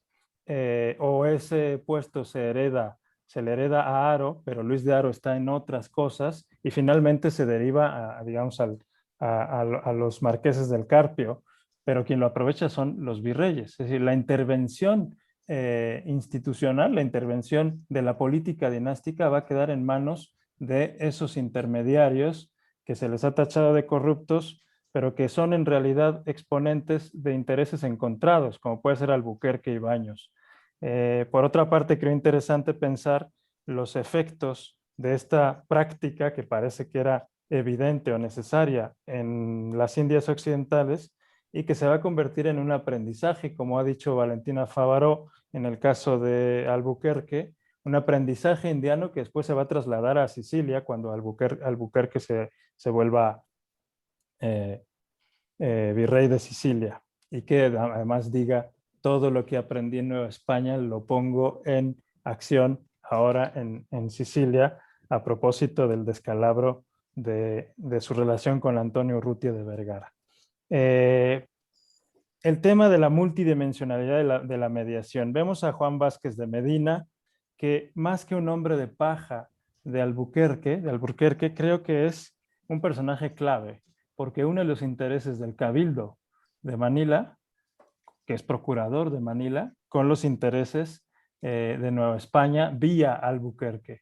Y lo interesante es ver cómo en ese momento hay una participación grande en términos de la regulación de estos personajes, digamos, del gobierno local o regional.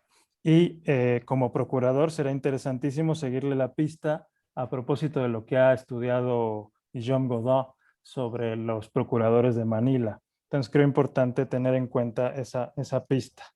Vemos desde luego a Melchor Vera, como nos lo ha presentado Ana, o a los Rivera como tesoreros de la seca, pero gracias a su intermediación con los mineros de Zacatecas, de San Luis, de otros reales de minas, y creo que ahí es donde yo sugeriría que tanto Ana como Guillermina, un poco en la clave en que Adriana nos la ofrece, veamos que no son los ámbitos de autoridad los que definen las posibilidades del negocio y de la participación en una u otra actividad económica, sino al revés. Son los ámbitos de la actividad económica, el hándicap que tienen como mediadores de una capacidad capital fundamental que los llevan después a ser idóneos para la administración de distintos espacios.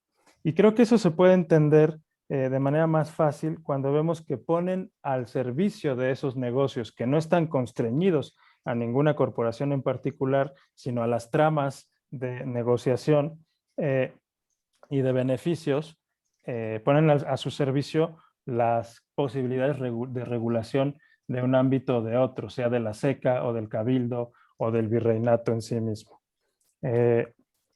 Entonces ver esta idea de multidimensionalidad de la mediación. En ese sentido también comentarle un poco a Adriana que sería interesante pensar a Simón Báez primero como agente de Olivares, que es como llega a Nueva España. Después seguirle el rastro y ver cómo se vuelve más o menos independiente y al final se vuelve un gran comerciante. Pero creo que es importante tener en cuenta los lazos familiares que tú señalas, pero ir quizá un poco más allá, y para eso serviría mucho que revisaras a Trivelato, a Francesca Trivelato, y ver cuál es la conexión específica y luego el modelo explicativo con respecto a la capacidad familiar o a la capacidad de los lazos de parentesco más allá de las familias en relación con Livorno y todo lo que ocurre.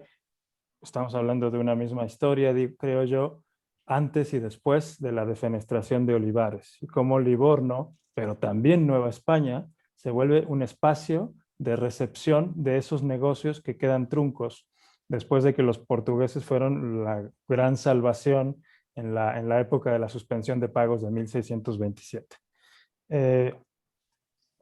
Finalmente, y también para un poco abrir la discusión, este cuarto punto que me interesa compartir con ustedes, que es la idea de la mediación y la conformación del orden imperial o los mediadores o las prácticas mediadoras como centro de la conformación del orden imperial. Ya lo adelantaba un poco con la idea de la estructura del comercio pacífico, que no se puede entender ni como una estructura plenamente mexicana o exclusivamente mexicana, no hay un monopolio formal. Tampoco se puede entender como puro contrabando o tampoco se puede entender desde luego como el galeón de Manila. Es mucho más complejo y ahí creo que hay un laboratorio para estudiar la regulación y la autoorganización en ámbito imperial. Una cosa que me llamó la atención en el texto de Guillermina y que se trasluce también en el de Ana es esta imagen de que está la monarquía y su imperio. Y yo ya no estoy tan seguro de eso.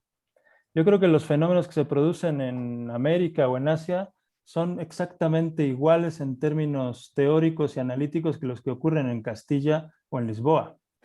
Y en ese sentido creo que las formas de dominación y de negociación habría que pensarlas un poco más amplias. Lo que pasa es que a lo mejor cambian las especificidades. En unos lugares hay cortes, en otros lugares hay procuradores, en unos lugares hay negociaciones ilegales, en otros lugares hay negociaciones en principio en el marco de privilegios y de fueros, pero que tienen el mismo resultado en términos económicos.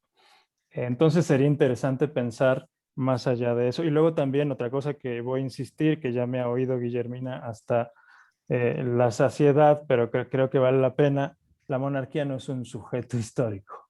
Entonces no se puede decir que la monarquía hizo, dijo, negoció, planteó, sino que es el resultado de infinitas negociaciones que conforman un orden.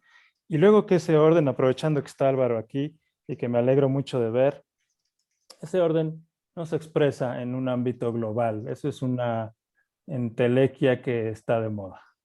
Y está bien que esté de moda porque nos permite afinar que la monarquía se configura a escala local, con actores locales, concretos, que están tramando, que están generando vínculos muy amplios, cuyos intereses resuenan en otras partes, sin duda, pero que antes de hablar, digamos, de la cosa global, un poco como lo han retomado y que me parece que, bueno, casi nos han obligado a decir que todo lo que hacemos es global, interesa decir que en realidad ha sido un gran discurso historiográfico para darnos cuenta de la importancia del ámbito local, del ámbito micro y de las potencialidades del microanálisis para entender las lógicas más generales que estructuraron por muchos años, por muchos siglos, la dinámica imperial. Que esas dinámicas no se pueden entender ni como un destino desde el centro, pero tampoco como una especie de articulación policéntrica, sino que habría que ir a ámbitos locales específicos, con casos específicos como ustedes lo han hecho, y entenderlos también en su movilidad, como lo ha mostrado Adriana, que me pareció muy interesante, ¿no? Cómo entender ese ejemplo de lo que yo diría que es una segunda forma migratoria muy distinta de la primera, del sentido tradicional de Europa a América, pero que nos muestra ya otros elementos que permiten caracterizarla no como la de los aventureros beneméritos, sino como la de los hombres de negocios que saben ya a dónde van y qué es lo que tienen que hacer en ese espacio, aunque nunca lo hubieran pisado, pero sí se lo imaginaron, por lo menos desde aquella primera carta de relación y su mapita de Hernán Cortés. Bueno, decir entonces que empezar por definir las acciones y los actores, empezar por definir los actores a partir de sus actividades y no de sus identidades. Creo que esto es uno de los temas fuertes de las tres aportaciones. Demostrar la complejidad de los intereses que desatan los vínculos a distintas escalas y en distintos lugares, que también nos muestran las tres intervenciones. Y luego una cosa que me interesaría poner a discusión, que es cómo, más allá de la competencia, es algo que Regina Graff está empezando a averiguar y está presentando en algunos foros, más allá de la competencia entre potencias en el Atlántico, y lo podríamos situar también en el Pacífico en un periodo posterior, lo que hay, dice ella, es colaboración, pero quizá esto se deba a que al enfocar a una escala menor que la de las conflagraciones y las grandes guerras, los aspectos, digamos, cotidianos de la dinámica económica y de la financiación de las transacciones, lo que nos encontramos es cooperación más que competencia.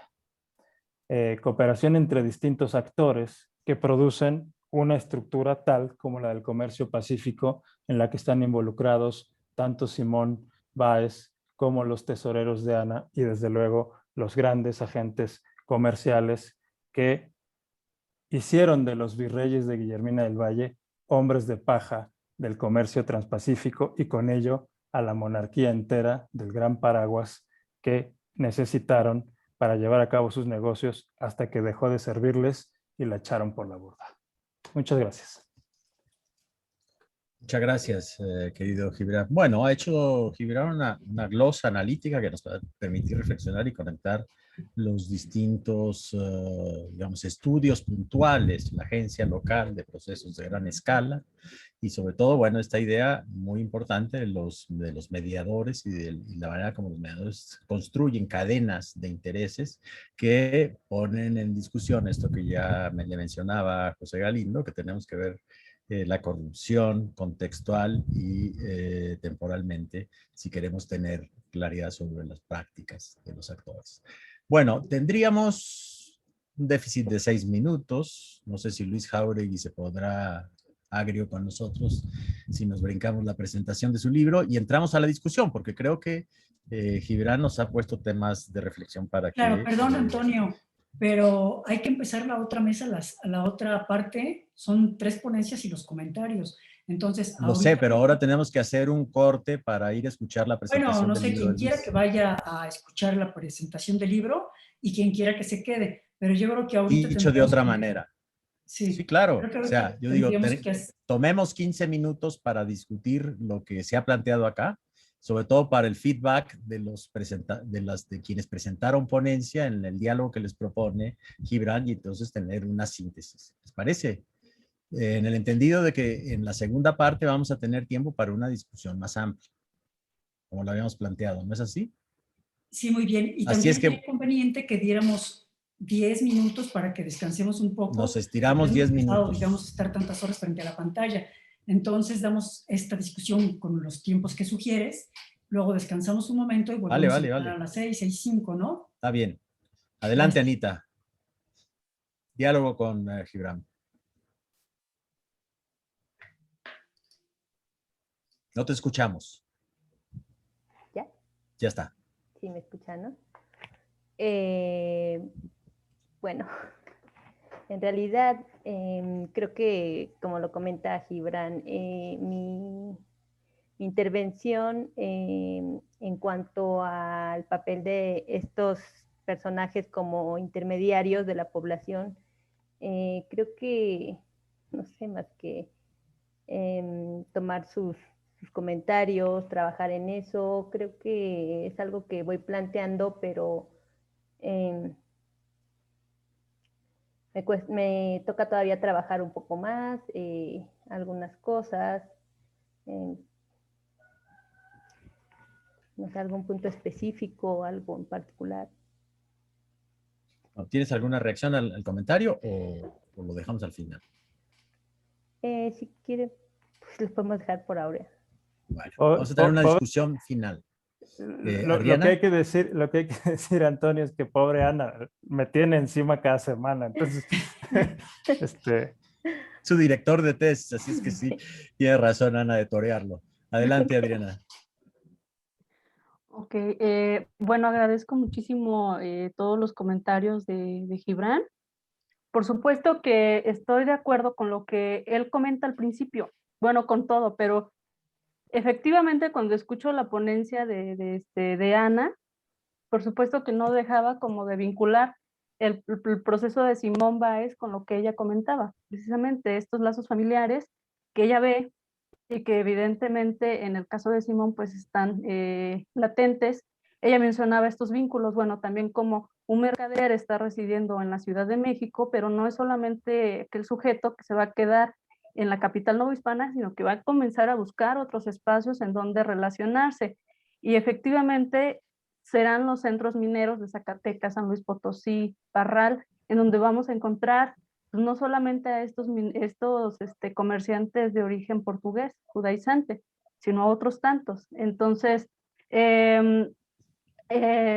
por parte también de la ponencia de la doctora Guillermina, en este momento yo no lo toqué, pero efectivamente cuando ella comenta estos dos ejes, Atlántico y Pacífico, aparece un fenómeno muy interesante que ella señalaba y que a mí me hace prender todos los focos, y es la función de aquellos comerciantes residentes de México y su participación en el Atlántico, precisamente con Sevilla, con Cádiz.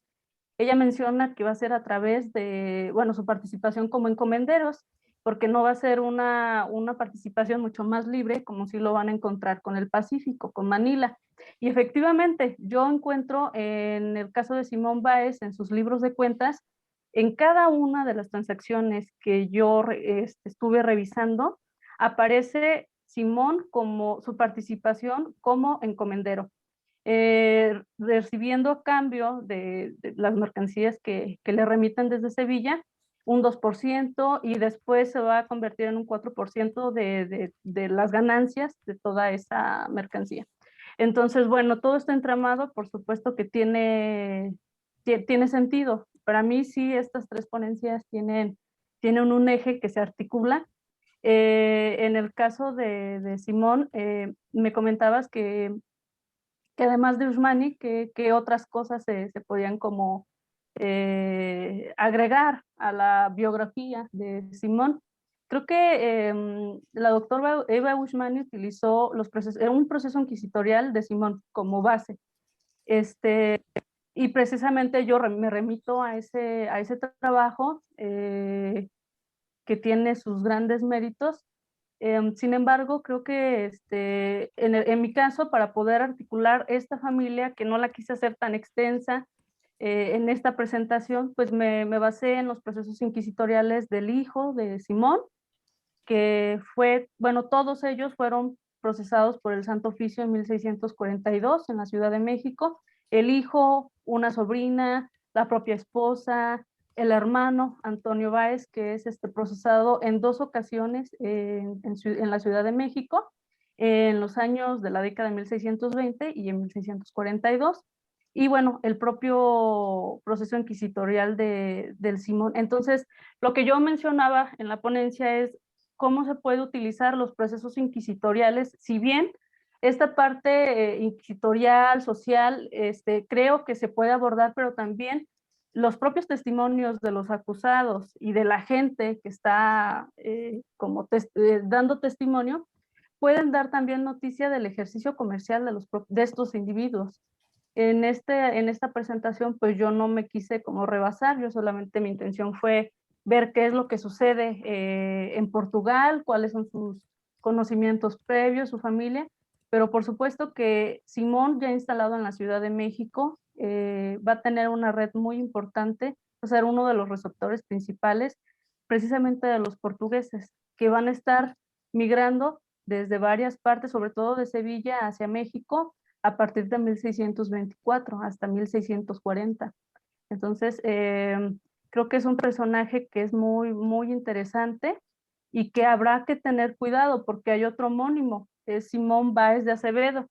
Este personaje tiene justo también un hermano que se llama Antonio Báez de Acevedo, que van a estar vinculados con el comercio de Filipinas. Creo que ya me hizo una señal No, para darle paso a Mina. Sí, ¿no? sí, sí. Es que es muy interesante que desgloses así el tema, pero digo, centralmente a la discusión que planteó Gibran. ¿Mm? ¿Mina? Sí, bueno, pues yo, en efecto, tienes razón, ¿no? Los virreyes no eran hombres de paja de los mercaderes, sino al contrario, ¿no? O sea, eran los mercaderes quienes fueron los principales actores de este comercio, porque tenían el control sobre la plata que se producía en Nueva España y eran los financieros de dicho tráfico.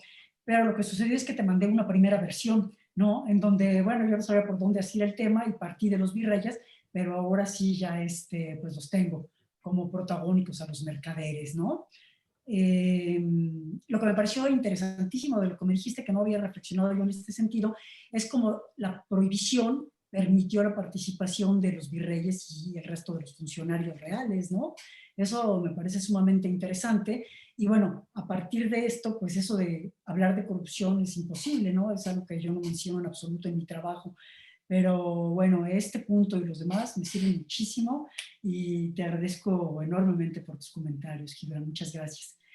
Antes de cerrar, si alguien del público quiere participar, no sé, Viviana, de quien yo he aprendido mucho a través del seminario, con esta cosa de que deja uno de ver el asunto del comercio como algo maniqueo y empieza uno a ver también los intereses y cómo esta relación entre los funcionarios y los mercaderes pues enriquece el comercio, ¿no? En lugar de verlo de manera satánica, ¿no?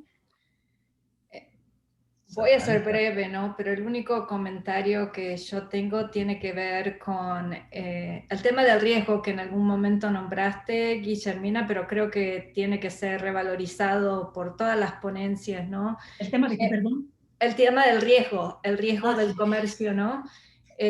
Algo que me llamó la atención que en la segunda subasta que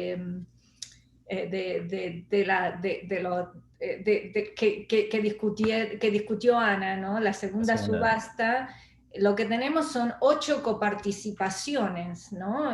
Creo que entendí bien este proceso de que hay 8 coparticipaciones en la subasta, ¿no? Que ninguna de esas 8 coparticipaciones son menores, al contrario, me parece que es una forma de disminuir el riesgo que implica involucrarse en todas estas cadenas del comercio, ¿no? Desde el desvío de la plata de su circuito supuestamente único a un comercio que al mismo tiempo está relacionado con el galeón, ¿no? Y con el comercio del Pacífico y Manila, que también es un comercio de alto riesgo. Pero al mismo tiempo los aviadores de plata están financiando la producción minera, que también es una empresa de altísimo riesgo, ¿no? Es una empresa que, bueno, requiere que nunca nadie sabe cuándo se van a inundar las minas, requiere un gran capital de inversión, requiere un amplio conocimiento, ¿no? Entonces, me pregunto si hay algún estudio que sea el equivalente al estudio de Jeremy Bask sobre el riesgo, ¿no? Pero que vaya más para el siglo XVII y que esté enfocado en este asunto de cómo se mide el riesgo y cómo se distribuye el riesgo de comerciar en un sistema que sí, que tiene sus mecanismos de conocimiento, de crecimiento y de participación, donde hay vericuetos, donde pueden pasar estas instancias que lindan entre lo que se llamaría legal y ilegal, que tampoco estoy muy convencida de estos discursos entre severo maniqueo y lo que es posible, ¿no? Pero bueno, lo que me llamó la atención es eso, si esa sería una línea de investigación donde se pueda ver si estos no son mecanismos de distribuir este riesgo que es real. Y por eso las ganancias son tan altas, ¿no? Son negocios de alto riesgo con alta rentabilidad, pero al mismo tiempo, cuando el riesgo se asume, pueden haber varios quebrantos y bueno, y puede quedar mucha gente fuera de estos negocios, ¿no? A todo nivel, no solo a nivel de comercio y al comercio Atlántico-Pacífico, sino a nivel de financiar la minería. La minería de la plata, ¿no? Entonces, eso es uno de los comentarios que quiero hacer, pero voy a dejarlo ahí para no seguir alargando la conversación. Sí, perdón, por último, Álvaro, no sé si quieres intervenir desde tu televisión. No por ahora, solo felicitar a las ponentes, felicitarlas, y ahora seguimos en la mesa. Gracias, Mina.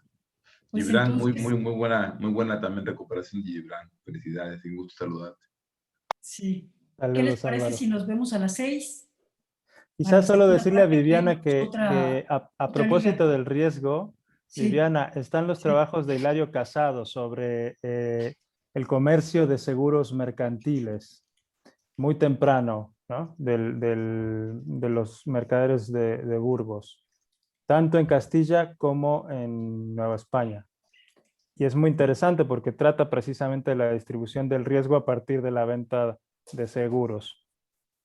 Bien, Claro, y gracias, porque esta referencia no la tenía, gracias. Lo de Antonio Miguel Bernal, que a mí me Claro, parece bueno. que fue el primero que planteó la estructura financiera como el gran problema, ¿no?, de la carrera. Lo conoces, ¿no? Sí. Sí, sí, sí. Vale. Apertura Bueno, Atlántica, ahí está la... nos vemos a las 6, como dice Mina, ¿no? Y ahí estaremos con... Ella estará con el fuete en la mano para que garanticemos que tengamos el tiempo suficiente para leer, para tener una discusión al final, me parece, una discusión de cierre, ¿sí? Bueno, entonces yo me quedo acá con la oreja parada. Pueden ir a hacer de las suyas. Nos vemos a las 6.